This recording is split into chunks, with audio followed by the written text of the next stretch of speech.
I started experiencing abuse when I was 5, and I'm a child. I don't know better. I don't know, like, is that what love is supposed to be, So my innocence was really ripped from me really young. I had to grow up really fast, and seeing the abuse that my mom was dealing with. On top of all of that, my mom, she had cancer while we were living in those situations.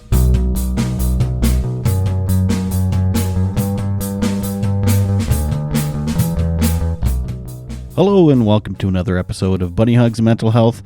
I am your host, Todd Rennebaum. I've got another wonderful episode for you this week. I'm speaking with the charming and the amazing and the gorgeous Ashley Callingbull. She is a former Miss Universe and a former Miss Canada. She's the very first ever Indigenous woman to be titled Miss Canada. That was in 2010. She's also the very first ever Indigenous woman to be in Sports Illustrated. She's a trailblazer. It's amazing. However, she did grow up with abuse, poverty. She grew up in a reservation in Alberta, and because of that, she had some mental health issues when she was a young adult. So we're going to talk about that. She's got a new book coming out in 2024, I believe. She's got all types of projects and stuff, and she talks about that later in the episode. But first, I'd like to talk about next week's episode, and that is going to be with Big Daddy Taz. Now in January, I think it was January 13th, he and I did a little presentation thing in front of about 300 students, and that's what the episode is. It's kind of an interview slash presentation for the children. I shouldn't say children; they're young adults. They were high school kids, so it's a bit of a different episode. Maybe I'll do more live ones. So that would be really cool. And the week after that, I'm going to be speaking with Jane, who is kind of a trailblazer herself. She's a pioneer in the affliction called maladaptive daydreaming. It's basically an addiction to daydreaming, and it's pretty intense. So look forward to that episode coming up soon too. And I've got like 4 or 5 other episodes already recorded, and I just keep talking to more and more people. I got more lined up, and just more and more wonderful guests all the time. And I'm hoping to make a difference. Speaking to all these people, that's why they come onto this podcast is to help others and to have others relate, to not feel alone, and just normalize speaking about mental health issues and to try to eradicate the stigma. So if you could please tell 3 or 4 friends this week, hey, I know this really great podcast that you might like, or a parent of someone who's maybe suffering from something, so they can understand and relate, and you know what I'm saying.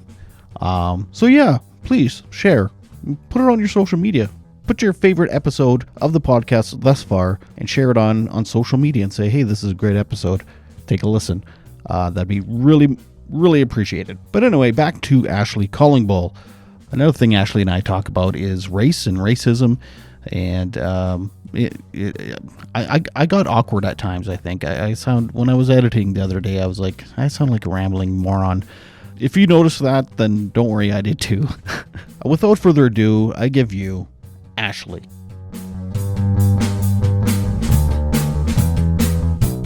My name is Ashley Callingbull. I am a Cree woman from Enoch Cree Nation in Alberta, which is Treaty 6 territory. I feel like, I'm a woman that wears many hats. I try to chase as many dreams as possible. And I think a lot of that stems from the way that I grew up. And the majority of my life growing up, I was able to grow up with my grandparents, but I also grew up through poverty and living in a different place completely and living through abuse. And that kind of really pushed me to not want to have to live that life again. And, I felt like I got a second chance when I escaped. So my culture really saved my life. My culture was my strength for everything that I've chased. And I realized one of the most important things about, chasing all these big dreams and setting these, I guess, goals for myself was I had to realize that it was important to step out of my comfort zone to realize what I'm made of and to actually see what I'm capable of. And after that, after I realized that, I'm capable of anything, I'm like, well, why not? And now when I chase these things, and, I'm an actress, a model, and a motivational speaker, and I'm also a sports host. So I'm a host for the Edmonton Elks, and I'm for the Edmonton Oilers for the Saskatchewan Rush, and acting is a huge part of my life, and pageantry was a part of my life. Retired now. I was Miss Canada, the first Indigenous woman to become Miss Canada, and then I won Mrs. Universe. So it was, a big history moment for me, like making history. But now with all the work that I do, I think it's just so important to like open the door for the next Indigenous person to walk through, because every place that I'm in, I'm really like trying to take up as much space as possible just to give that proper Indigenous representation. And I've had to fight really hard to be in all these different spaces, especially, being an Indigenous woman and being a woman in general. A lot of people told me I don't belong in these spaces and don't belong to be doing these things. So I feel like I'm not trying to prove everyone wrong. I'm just trying to make myself happy, chase my biggest dreams. So who told you you didn't belong? Was it like agents and things, or Pretty much everybody. Like in school, my first experience of racism was going to a school that was in a small town, and there was only a handful of natives there. I was told I don't belong, and that's obviously like learned behavior from their parents. And even in modeling, other models or other agencies or people telling me that I don't fit the mold, I don't fit what beautiful is. And obviously, because I'm this, my skin color, my background, a lot of people question, and it's kind of crazy that they even question. In pageantry, I experienced that my first time as well. I experienced racism like at a whole new level, not just from the girls, but from the media. In 2010, a Toronto newspaper wrote about me because I was competing. They wrote, "There's an Indigenous woman competing this year." And they made a joke. They wrote, "I wonder what she's going to do for her town. Is she going to chug Lysol or sign welfare checks with her toes?" whoa, And whoa, that whoa, was, whoa, wait, what? A yeah, newspaper wrote that? yeah. And they obviously retracted it after the fact, but they were like, "It's just a joke." And they printed my picture next to it. And you know how like humiliating that was? And then having all the girls see that and they instantly associated me with that. I got made fun of, and I was thinking like, this is an environment where there should be sisterhood and we should be like empowering and uplifting each other regardless of competition if we're here for good reasons. But at my pageant, I remember I was feeling pretty alone, and it was crazy when I thought I was most alone in the crowd, when they were asking like, "Who do you think should win?" And people were chanting names. People were chanting my name, but then I started hearing drums, like hand drums, and women trilling, and I thought I was going crazy because I'm like, "What?" You can't really see anything because of the lights. But when I kind of like squinted harder and looked, and I noticed so many Native people came from all over Ontario. And I'm not a native from Ontario, but I got support from, my people, and they showed up for me. And then I realized, I wasn't alone. And that really like lit a fire in my ass. And I felt proud to be there. And I stood even taller, and I kept my chin up. And that was the first time I made history. And then I Hmm. became Miss Canada. And it was just like wild. It was like always a wild roller coaster, even in school, guys telling me I don't belong or whatever, or teachers doubting on me or thinking because of where I come from that I won't succeed, and they don't really push me or want to help me. I'm kind of Mm-hmm. like a nuisance. But yeah, every aspect of my life, people have told me I don't belong for sure. And I'm just kind of like, I belong wherever I want to belong. I'm like, I it, ain't taking no shit from nobody.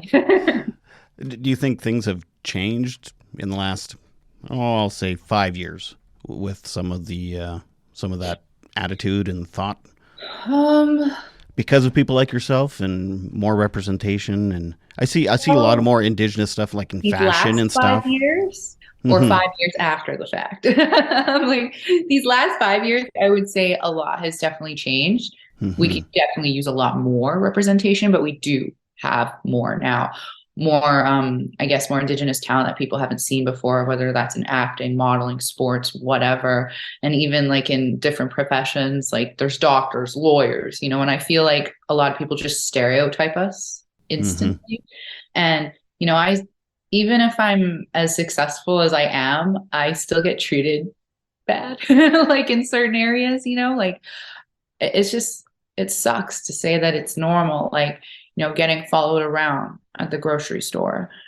because I know it's because of my skin color. They're not following anyone else around, and that makes me uncomfortable. And I'm like, you think I'm gonna really steal, and even at the mall. So sometimes, and Even I've still. tested it. Yeah, and I've tested this theory. If I'm not like this for me, I feel like I'm dressed up right now for this, and I I don't dress up appreciate like that. Thank you. this. You're welcome. And I don't dress up like this normally. I usually just kind of wear like a hoodie and sweats and like throw my hair in like a messy bun or a ponytail. I don't like get all glammed up and do all the makeup. But if I go out to town like that or go to the mall and I'm just, living my life like everyone else, I'll get followed or harassed or treated differently.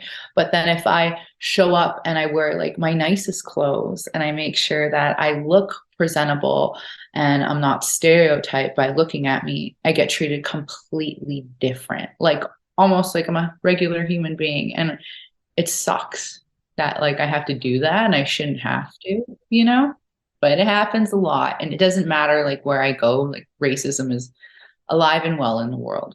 But it's just really how I deal with it. I don't let it get the best of me. For me, I have to think like these people are just extremely ignorant and have like this learned behavior. And I realize, I can't argue with stupid. Like you can't. Yeah. You Yeah. can't. And it's hard to like change people's opinions. I mean, you can educate them, but that's also not my place to make sure that you're educated on how to be a good human. Like I can suggest resources and like things like that for how to help be an ally for Indigenous people, how to give back, how to learn and understand and educate yourself. But I can't be the one to, make magic happen and make you realize and educate yourself. So for me, I just react with kindness. Kill I him don't. with kindness. Yeah. Yeah, yeah. I'm just like I try to be kind, and or sometimes if it's really funny to me, and this happened where I'm walking down the aisle and I know someone's following me, I'll just kind of like speed up my run a little bit and then like run around the corner, and then I know they're following me because they're coming right up, and then I'll stand there like, can I help you with something? So it's just like I kind of laugh at it, but obviously it's not okay. Like I still deal with this regardless. And it sucks because it almost feels like Pretty Woman vibes when I walk in, like Hmm. it's too expensive for you, or what are you doing here? We can't serve you. And Big mistake. Big. yeah, big Huge. mistake. Huge. I'm buying my bread and milk somewhere else. They work on commission in the grocery store. Yeah.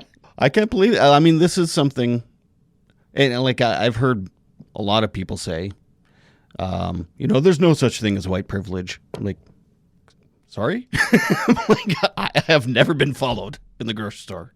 And it's harder too, because like my husband, he'll sometimes like we'll both be followed, but no one will ever say anything to his face. And people will like talk down to me or be rude. And like I know it's racism. They'll do it to me, but Hmm. never to him. And I think it's 100% because he's a man.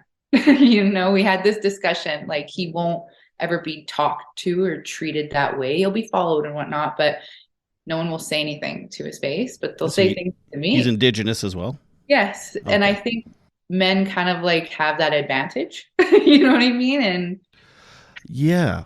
That's the other thing is like, so I grew up in Saskatchewan. I grew up probably in the very similar kind of vibe you did. And I yeah. remember, and like I'm 45 years old. I'm not sure how old you are. So, I mean, there's still some old school racism around here. And I heard a lot of stuff growing up. And it was like Native men were intimidating. So it's like you just, yeah, if you are going to follow them, you do it very not confrontationally like you do a female, and Mhm. yeah, it's Yeah, I men have it easier for some things. I mean, a lot of yeah. things. I'm like trying to think, when do we have it easier? Yeah. So why did you grow up with your grandparents? Um, well, I grew up with my grandparents. My mom, she was a single mother. So I was about 5 years old. I lived in Enoch on their res, and my grandparents, they're medicine man and medicine woman. So that's like the lifestyle that I was brought up in. And then we moved away. It was just one of those situations where we were going to go live with her boyfriend. And it sucks because he was seen as like a leader in his community. And a role model. And it was just one of those terrible situations where I guess underneath it all, he's a monster and Mm. people are too scared to like come forward. So we weren't like the only ones who lived through that with him. But it sucks. That took up the majority of my childhood. I started experiencing abuse when I was 5, and I'm a child. I don't know better. I don't know like, is that what love is supposed to be, you know? So my innocence was really ripped from me really young. I had to grow up really fast, and seeing the abuse that my mom was dealing with also made me kind of live in fear, really, not wanting to say anything that's happening to me as well. On top of all of that, my mom, she had cancer while we were living in those situations. She was thrown down the stairs by him. She was almost paraplegic. There were so many bad things that happened. And because of money was tight, me and my mom would be walking around outside picking bottles and cans, and that was like our source of money for food. And it got bad to the point where my mom was counting how many pierogies a night I would eat, and my mom wouldn't eat. So she made a lot of sacrifices for me. And a lot of people are really quick to judge. They always say, like, well, why didn't you guys just get up and leave? Why didn't you just go? Mm-hmm. And it's not easy when someone is literally in control of your life. You're living in fear. And it's scary because I've seen him hold like a knife up to my mom's throat, and that's not normal, So you're walking on eggshells.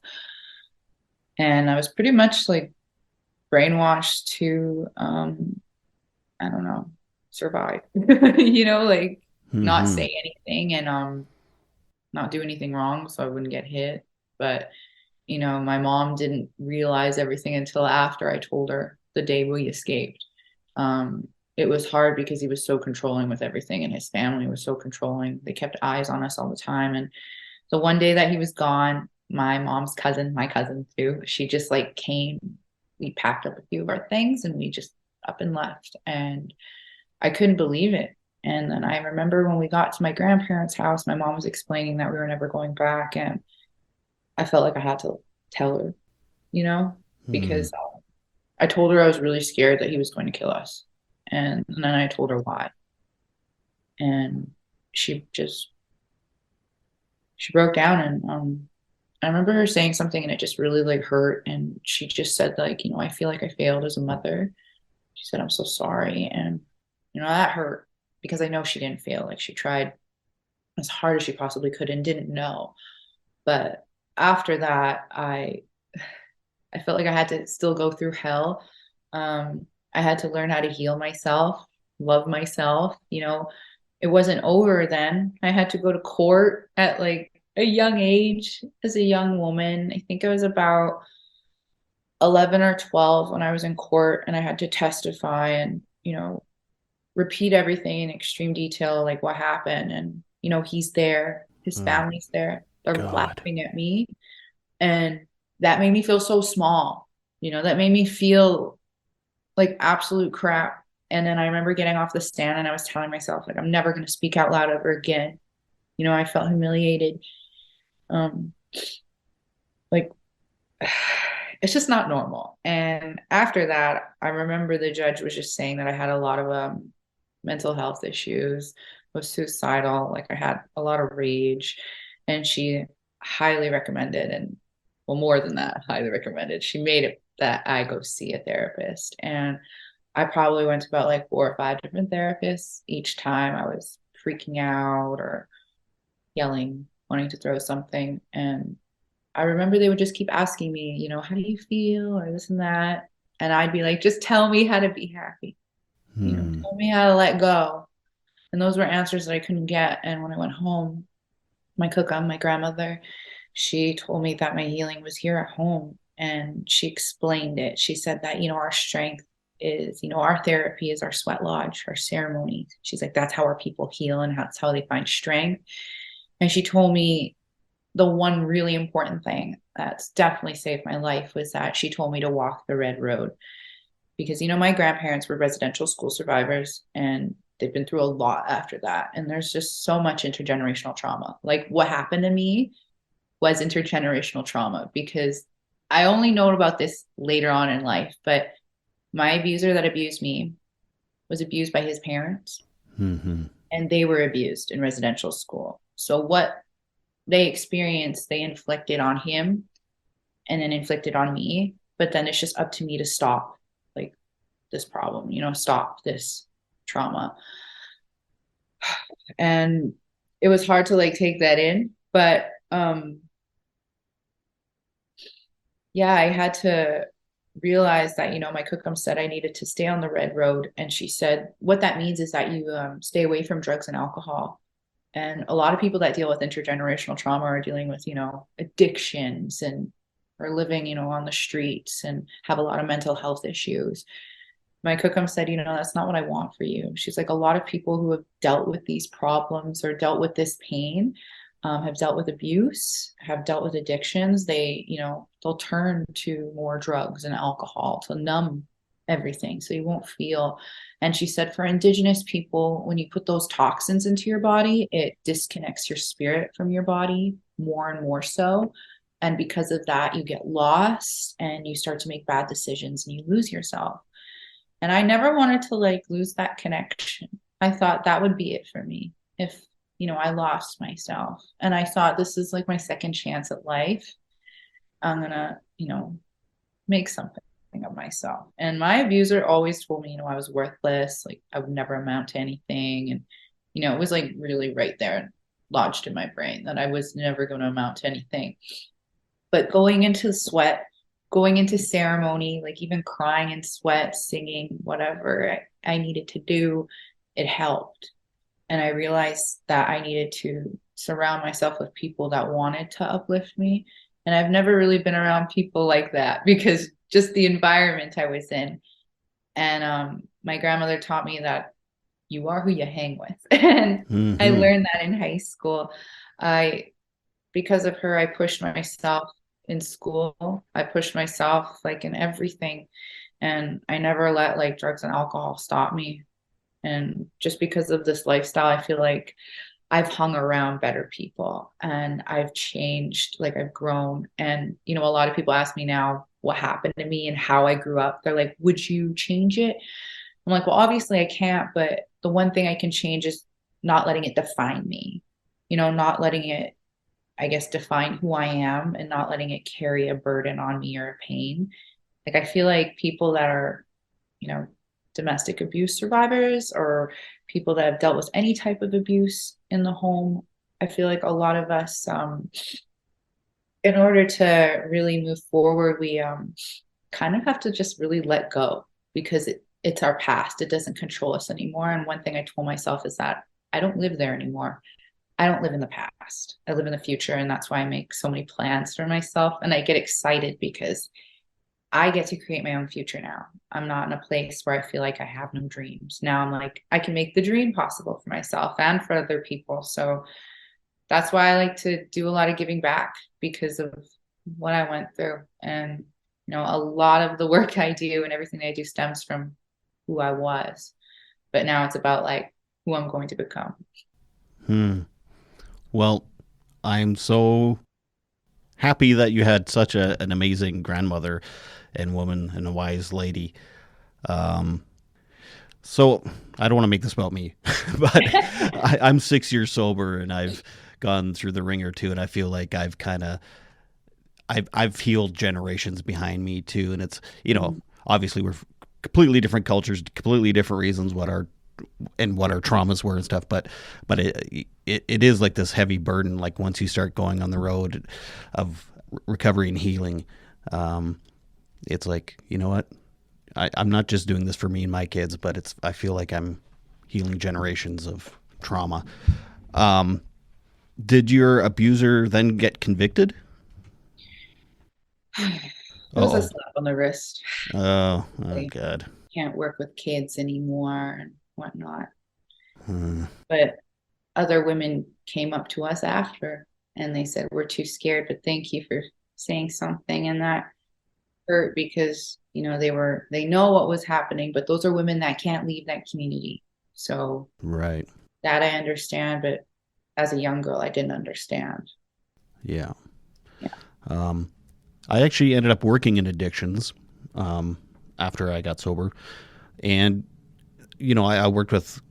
I mean, there was a lot of Indigenous people in treatment, more so. I mean, like I'd say 30% of the clients were Indigenous, whereas the general population is lots.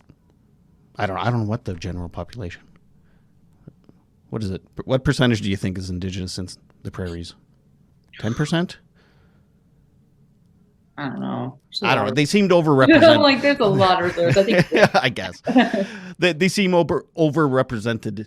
Just like prisons are and stuff. Like there was and it seemed like the folks that really embraced their culture, and that they're the ones that healed quicker and got sober fast. I mean, like it was an easier path for them for healing, which yeah. is yeah, it's so messed up, man. And then the world doesn't understand. When they hear Canada, they think of this wonderful, glorious place, and it's like, no, no, no. We have a yucky history, and we're still dealing with it, and we're trying to. Yeah, And it's it's hard bad. because like some people are just honestly learning about it for the first time, or You if they in hear Canada? it, they don't believe it. Yeah, Yeah, it's crazy to think a lot of people, a lot of Canadians are like, no way that could be my Canada. Can't be that bad. And they just try to dismiss it, or they say things like, well, let it go. That was so long ago. I'm like, well, the yeah. last residential school closed in 1996, and I was eligible to go. So, That was Lebret, who was just down the road from me. so I don't understand how that wasn't that long ago, especially like the trauma's still there. Well, yeah, generational trauma takes generations to get to heal.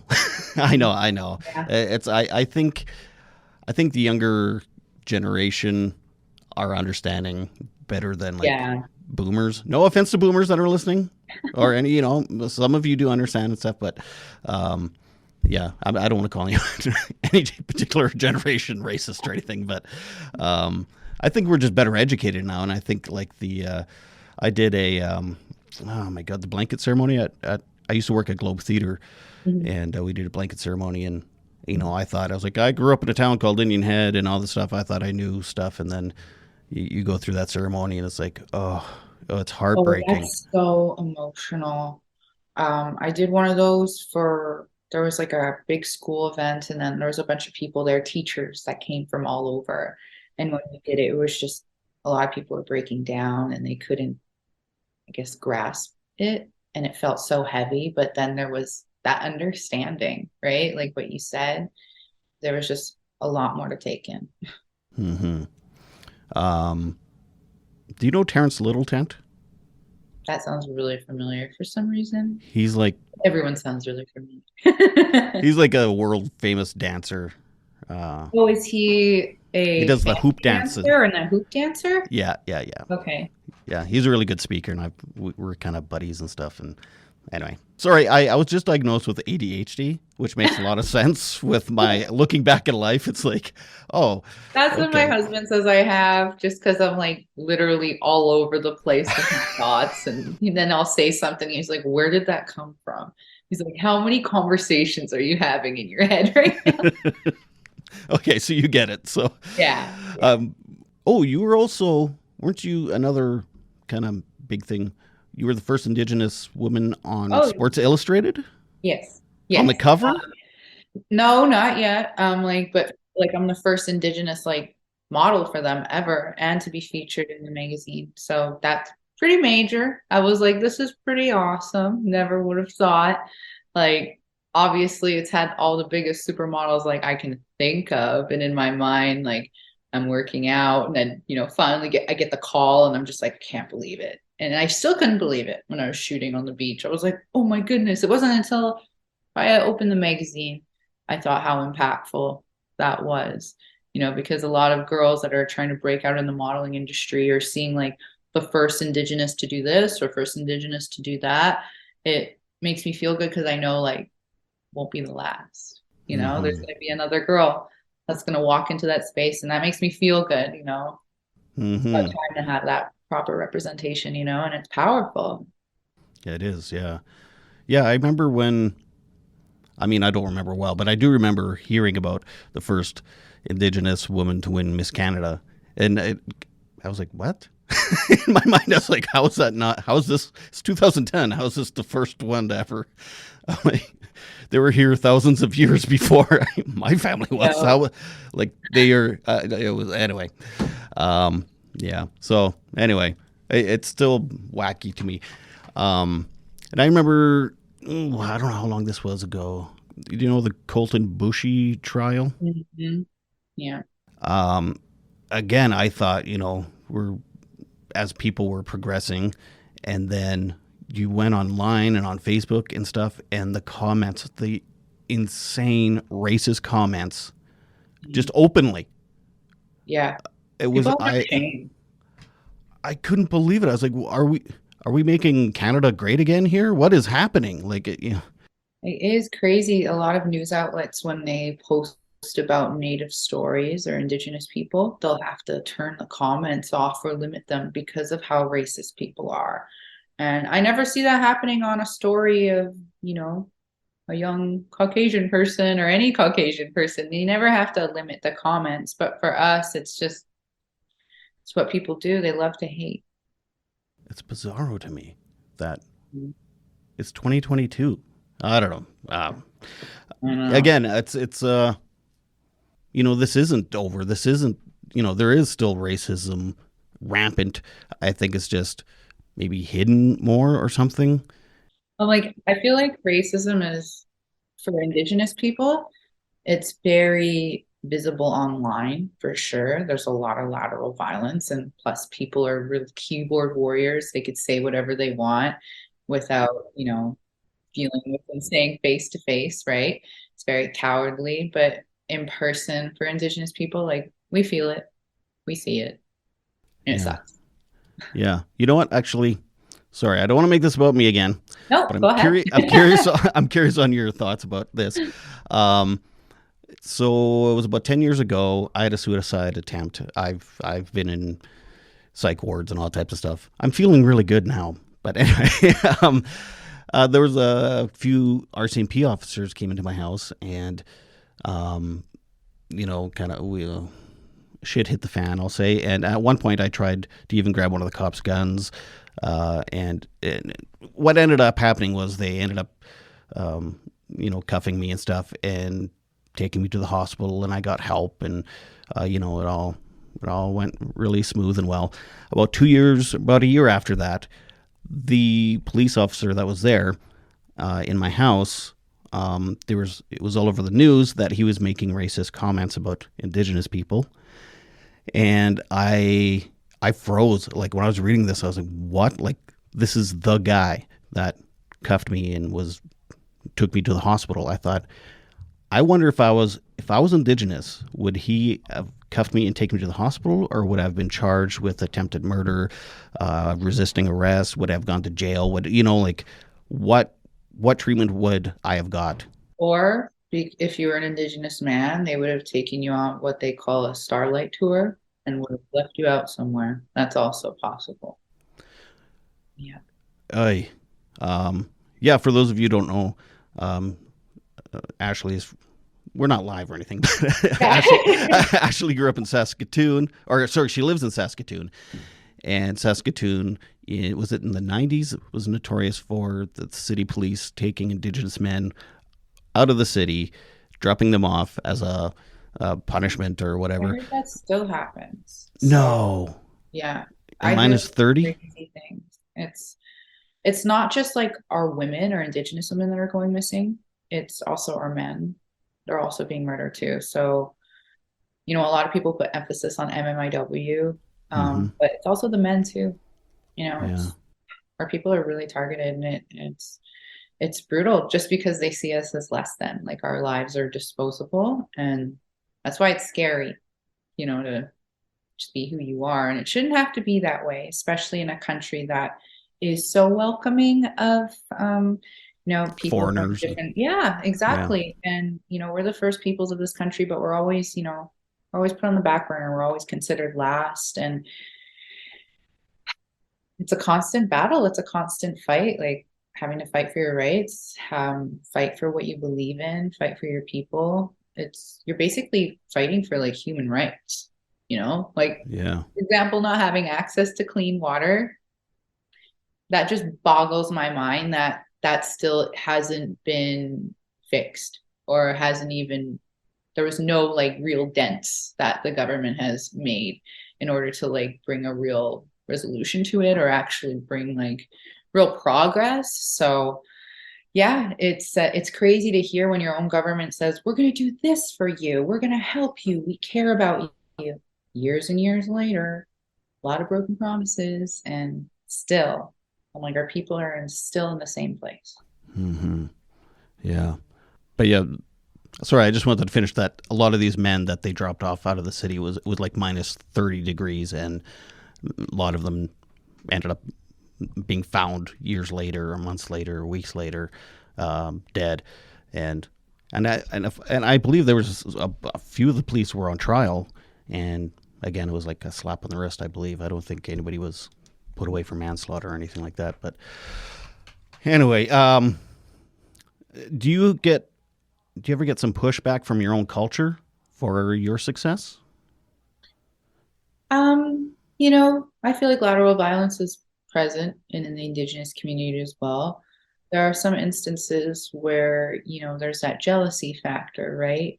It's almost like, oh, she's successful. Look what she went and did. She's too good for us now. That's Hmm. also a thing that some Indigenous people will do. And it's almost like, why couldn't it have been me? Like we're all coming from these I guess some of us are coming from hard places and you wonder, why couldn't it have been me? So there is that jealousy. That's probably the only time I really experience anything kind of negative is like when it's jealousy. But for me, I just try to bring as many people along on my journey as I can. When I get an opportunity, I try to create more opportunities out of that for other people. So I try to do as much as I can, but obviously there's always going to be critics or people that aren't happy with how you live your life or they say, there's some people that are happy about Sports Illustrated, some that aren't. And Right. it's understandable. People have their beliefs, but I'm not going to live my life according to someone else's beliefs. And I realized that in my journey, I can't make everyone happy, but I can make me happy. Right. Yeah.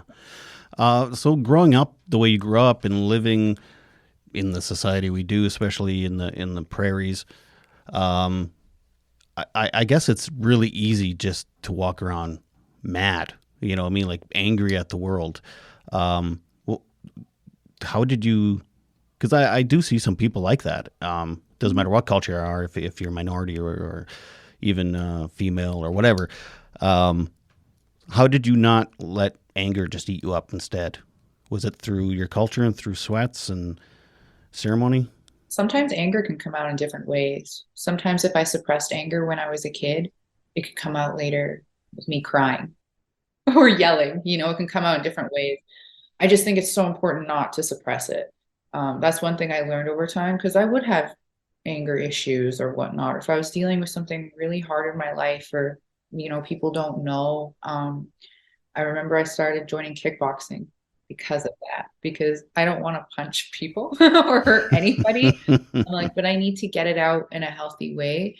And my ways of like getting out anger would honestly be running, working out, or kickboxing because my mind is clearing. I'm not thinking about anything else. After a good sweat, my body feels better. I feel better in my mind. And then I realize, let it go, let it go. Like even in I dance ballet and that's a workout. That's like exhausting. At the end of class, I'm like my feet are killing me, but I'm not thinking of everything that got me mad. And even when I'm working out harder because of that. And for me, that's how I really let it out in a healthy way. Because when I was younger, even in high school, I had a lot of anger, even healing with everything I was dealing with. But I lost my grandmother my last year of high school, and I also lost my sister right after that. So yeah, there was a lot of anger, and there was things where I wanted to do something or turn to something negative, but I realized if I did those things, I wouldn't be walking on a good path. And then I noticed especially in high school and university, you are who you hang with. There was people that were angry that had things that they wanted to do. There was people that didn't want me to rise, or people I noticed a lot want to just live in the moment and have fun now, worry about it later. But I was the type of person that's like, no, I'm thinking about who I'm going to be in 5 years. So I had to realize that I can't let anger get the best of me. I had to release it in different ways. And a lot of that was kickboxing and punching bags and working out, and especially running on the treadmill or even running outside with my dog because he's very pleasant to look at. He brings me so much joy. But I'm also running and like my mind clears. And I'm like, okay, nothing else. I can't be mad about things I can't control or things that haven't happened yet. That's something I learned from my husband. If I'm ever stressed, I'm glad he like tells me these things and kind of brings me back down to earth. He's like, hey, you can't be mad or be upset about things that, you can't control or that haven't happened yet. I'm The like, serenity prayer. yeah, yes. And my husband, he's actually 2 years sober. So Oh, he's nice. on this journey, and it's honestly so crazy to see how much has changed for him in such a positive way. Like good things happen when you walk this road. Like 100% believe that. Like, I've Hmm. seen that for my friends, for my family, and now I see it with him. And like not only has he blossomed as like a human being, but he's blossoming in his career and everything else that he does. So I feel like you could also understand and attest to that as well, the good things that can come from this. Hmm. Yeah, it's definitely been a journey. So talking about anger, like I let my anger out by drinking and using and stuff, and Yeah. yeah, well, yeah, it's just so healing getting sober and not just not drinking, but getting sober and like working Yeah. on why you wanted to drink and stuff. And um, is your husband a professional hockey player or was? Yeah, he was. He's retired now and he's now a coach in the WHL. He coaches the Saskatoon Blades. So that's why Oh, okay. we're here in Saskatoon. Gotcha, gotcha. Okay, yeah, I He thought I actually had used read to that. play for the Blades when he was in the WHL and he was the captain there. So it's like really nice for us to kind of come back to one of his big homes. So it's like a full circle moment from captain to coach. It's pretty cool. Did he play in the NHL or did he get that high? He got drafted by Boston Bruins. He never got to play in the NHL. So hopefully he'll be coaching in the NHL, but he played in the AHL. He played all over Europe. He's literally lived and played everywhere. It's been nice to like be traveling the world with him too. So when you guys are somewhere else on Earth, uh, do you still get followed? Do you still see racism towards Indigenous people, or do they just assume you're?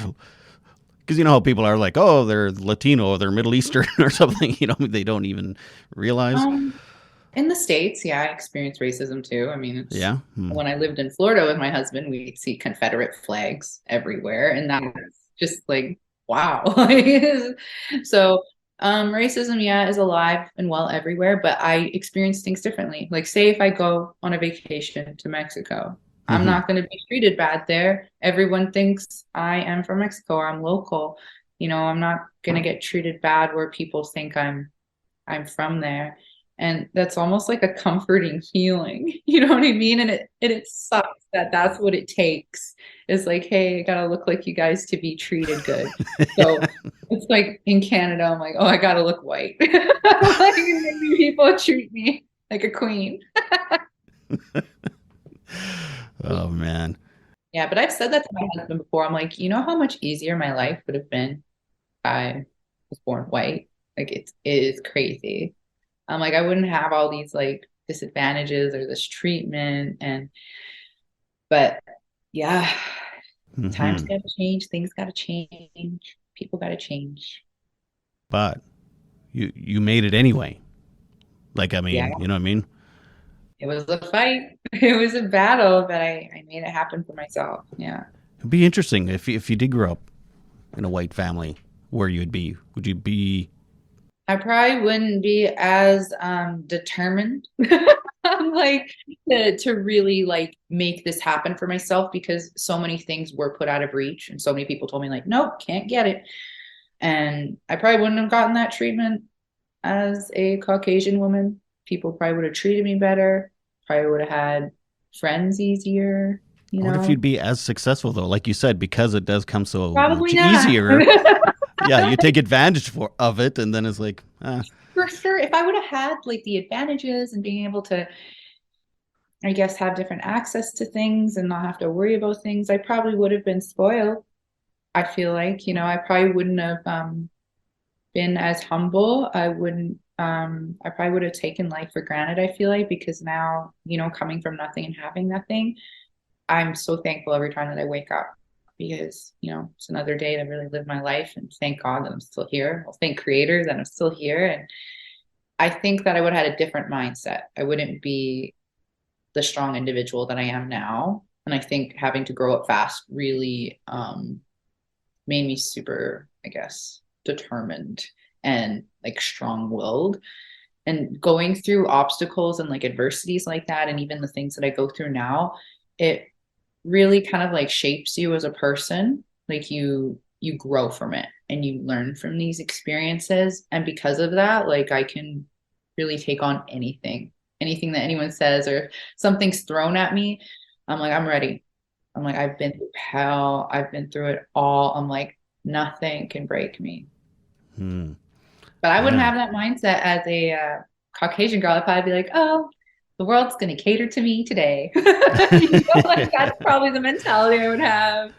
I'd probably be like a cheerleader or something, but that's just me being like stereotypical. Yeah. Maybe I could have been successful, but I feel like with the drive I have now from, having nothing to working hard for everything that I have now, that's what made me who I am. And Hmm. the circumstances that I grew up in, yeah, I feel like that's definitely shaped me into the woman that I am. Hmm. And I can hear people already saying, I'm white and I had rough childhood and stuff, and that's true. But I, I'm a Like I'm firm not, I'm a firm believer that the system is. I mean, there is white privilege when it comes to the system and yeah, racism, and like I could have the exact same childhood as you, except without all the racism and stuff, which yeah. just makes it And harder. everyone can have that similar childhood. We all can come from, terrible backgrounds and places, but it's just with Indigenous people, this system that was created for us was created to kill us and destroy us. And this system is still there. So we're fighting a system that was never created for us to begin with. So regardless of, if we came from similar situations, we're still moved and planted on these reserves that we were put on. We still don't have the same access everyone has. We don't have the same resources. We don't have the same support. And because of what the government has done to us, we were broken people. And it was up to us to heal ourselves. Um, I feel like Caucasian people never had a really, no one tried to steal our culture. You know what I mean? And, I feel like no one tried to break them from who they were. Like you think about it, I'm like, it would be like Indigenous people leaving Canada to go over to Europe. And what if we did that? How bad does that sound? Like killing and raping your women, taking things, bringing disease, and then saying, hey, this is ours now. I'll be like, oh, and we got to civilize you guys because you're wild. It could, that's like if you explain that to someone who's not indigenous and they're like, that's so bad if that ever would have happened. I'm like, well, that's how this country was formed. Hmm. So don't tell us to let it go. Or get over it, or Yeah, it's like, get over it already. And I'm just like, yeah. I always no. find it funny too, when they're like, well, in the whatever year, the government handed out this much money. It was like, money didn't exist. When, that's a foreign, concept to indigenous people 100 years ago or 200 years ago.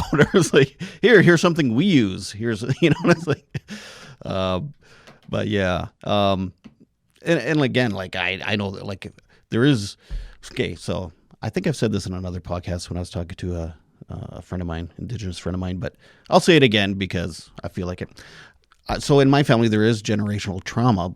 Like World War II was not easy for my family, but I feel like that's like an acute generational trauma, whereas growing up indigenous, it's like chronic because it happened for 200 years as opposed to a 5-year stint, and you know, and it affected every part of your life, not just, you know, PTSD or shell shock or whatever. Or, I mean, it completely affected your culture. Like World War II didn't affect my culture. Like I don't have cultural issues, right? Like, anyway, that's just Yeah. an observation. I totally get that though. It's like with this super cultural, it's just cultural genocide. Imagine someone tried to destroy your culture, rip apart who you are. You can't, like I guess hearing it from my grandparents of like what happened to them in residential school. My grandpa, my mushum, he doesn't like to talk about it. It was really bad, but he's got permanent scars for the rest of his life on his body because he spoke his language. He has burn marks everywhere.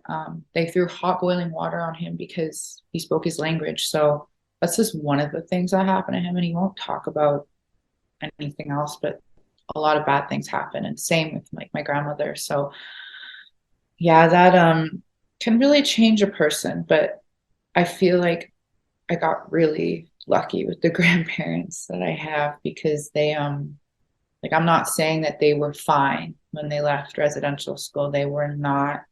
My grandpa, he did turn to drinking, and he turned his life around and went on the red road when he woke up in a ditch one day and didn't know what was happening.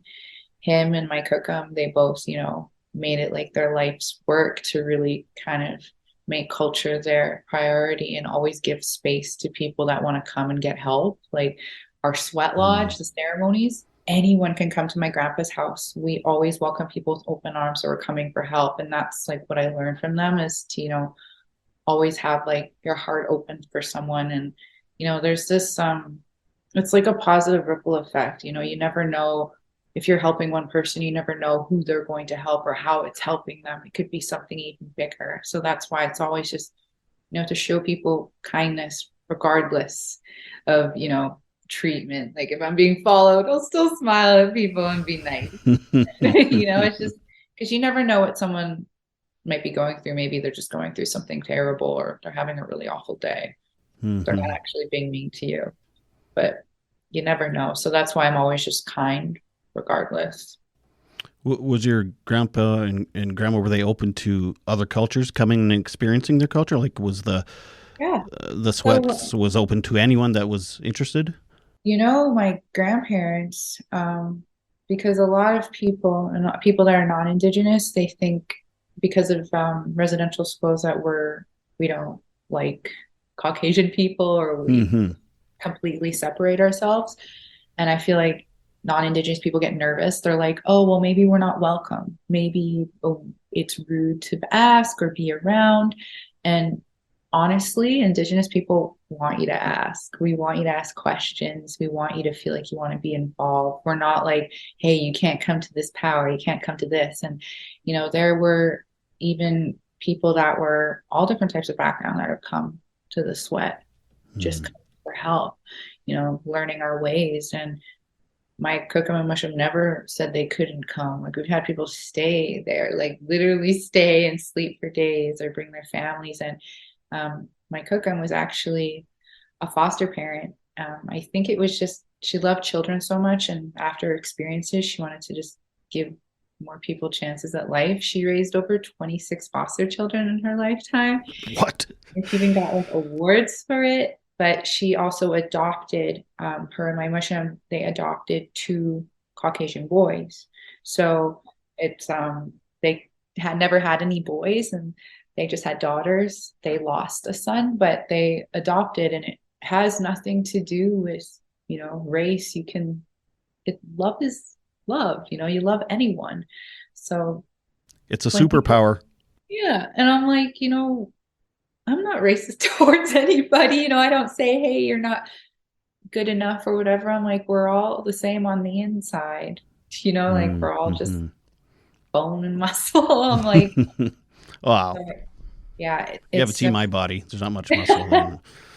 I'm like, I'm firmly muscle. I'm just kidding. No, but yeah, so it's just I feel like people get nervous about that. So like say if they're like, oh, let me go to a powwow, come, learn, take part. We are not the type of people to push you away and be like, hey, what are you doing here?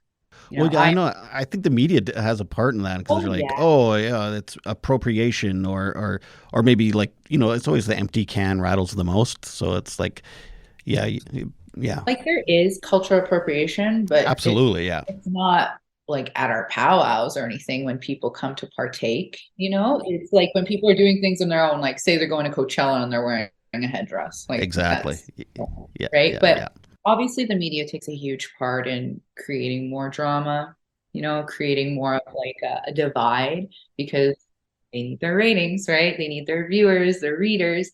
And I think people are just scared to even ask. And when people ask me, I'm like, no, come. The more the merrier, the more you learn. And then you honestly have seen so many non-Indigenous people coming to more powwows, and you see how happy they are when they come into the powwow circle just to like be involved. And then they realize like this is a safe place. Like you are welcome here. You know, don't feel like you're not safe.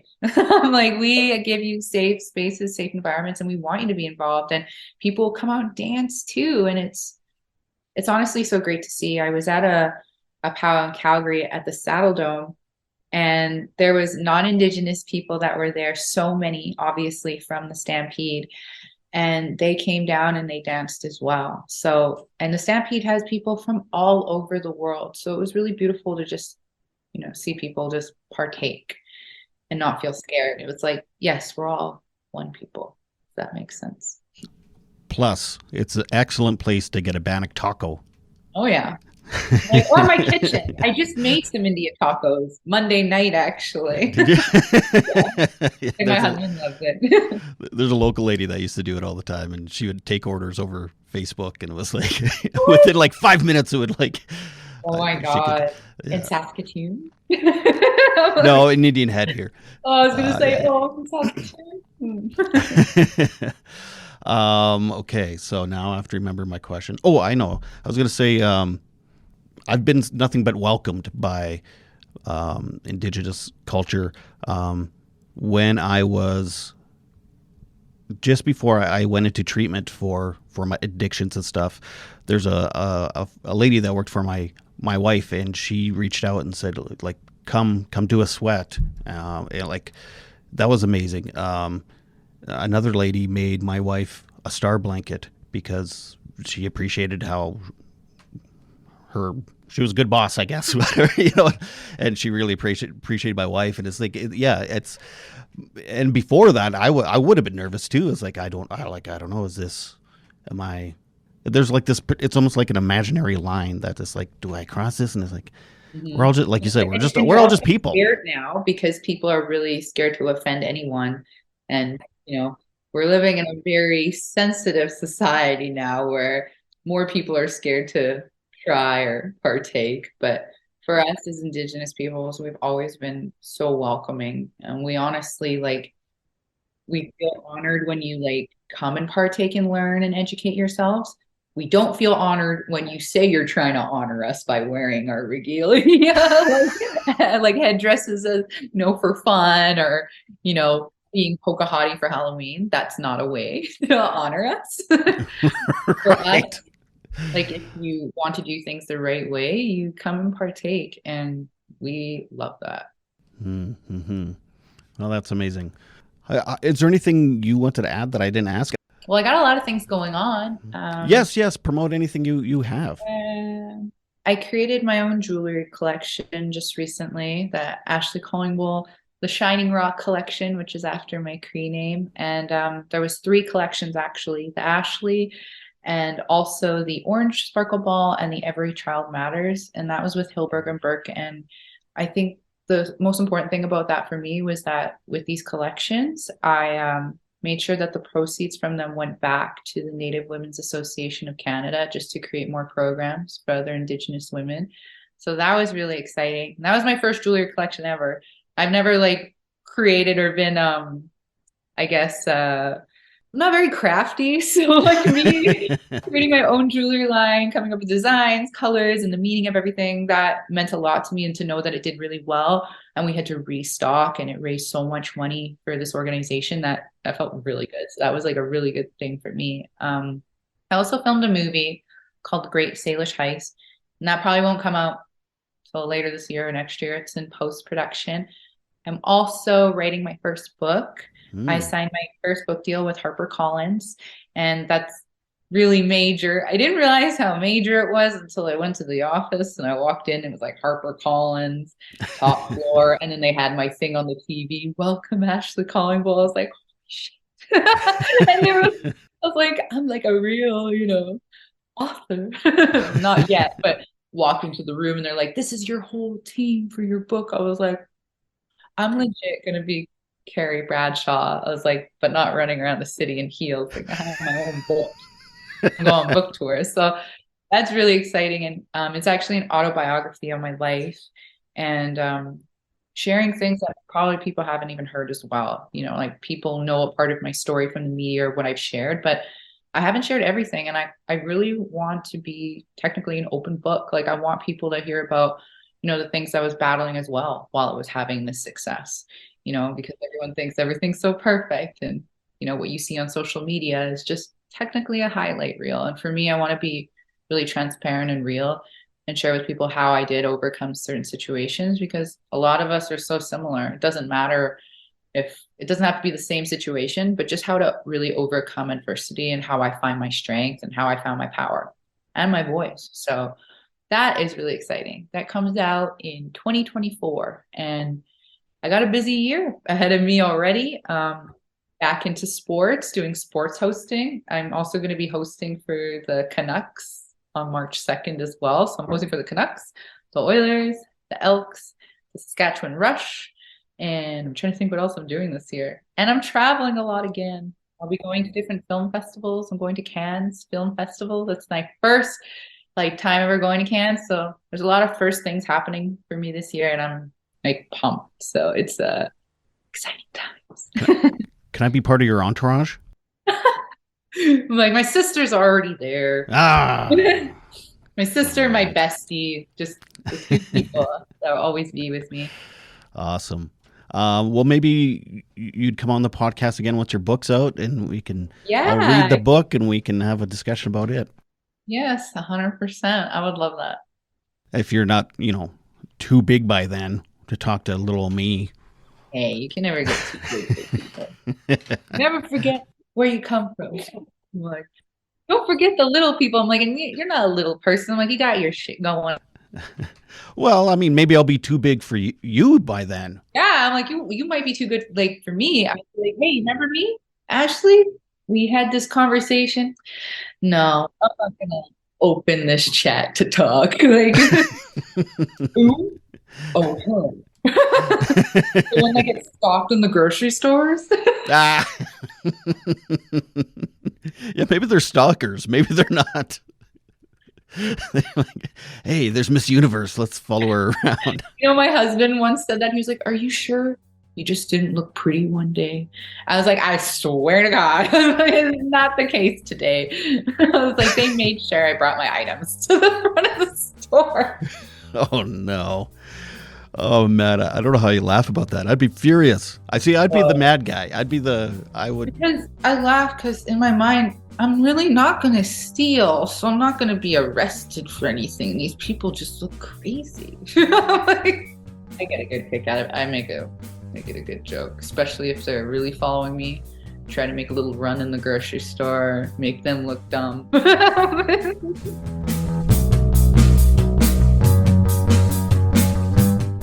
Thank you so much, Ashley. You were talented and lovely and charming and beautiful, and I'm so excited for your upcoming projects.